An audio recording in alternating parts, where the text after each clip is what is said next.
Same airbrush, the same air pressure, the same reduction as before, but now we're working on a non-porous surface. Before I was working on Pellon. This is now a little mini hood made of metal. Get my air going. Let's see how those lines work out.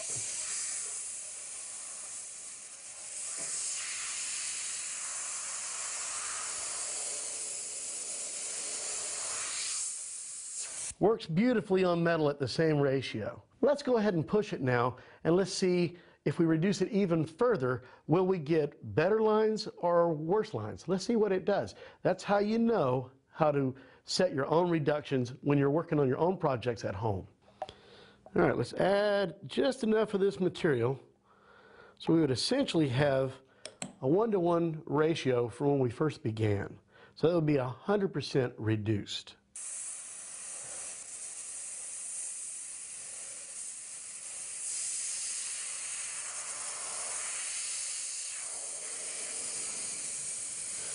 Notice how soft and smooth my blends can be here.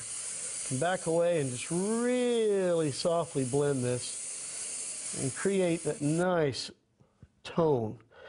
I notice that I'm getting nice rich black still.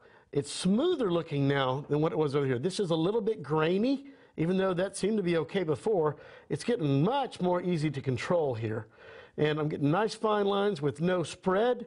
So I'd say this is working pretty good at a 1-to-1 ratio. All right, off camera, I've actually poured about half of the material out that was in this bottle so that I'll be able to reduce it dramatically. What I want to do is I want to try to make this paint break. I want to try to make it skate or not stick right where I point it. Let's see how far we can take this out. I'm going to fill this bottle the rest of the way with Reducer.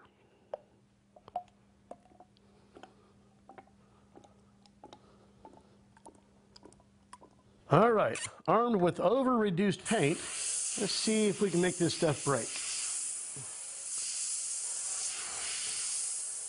I'm still getting lines, but they're real soft and transparent. I get little bitty fine lines. But if I push it, I get this. Okay, see how the paint is skating along the edges here? Kind of looks like caterpillar legs. This is undesirable unless you're wanting to create an effect. Back in the 60s, when they used to paint vans, this was called freak drops. It was actually a pretty popular custom trick on a van to do a whole panel just like this.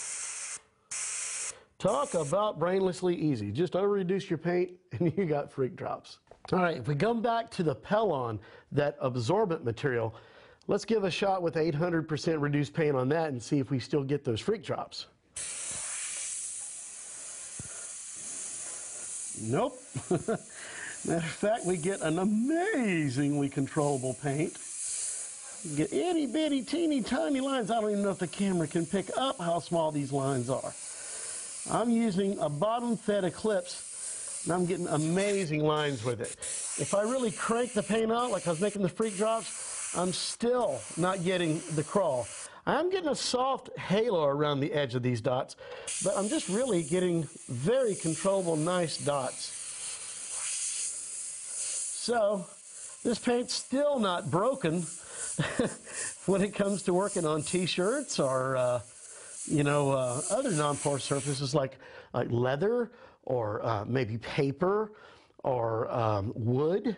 So you could take this paint, imagine how far you can take a quart of paint, if you can reduce it 800%. It's like having 8 quarts.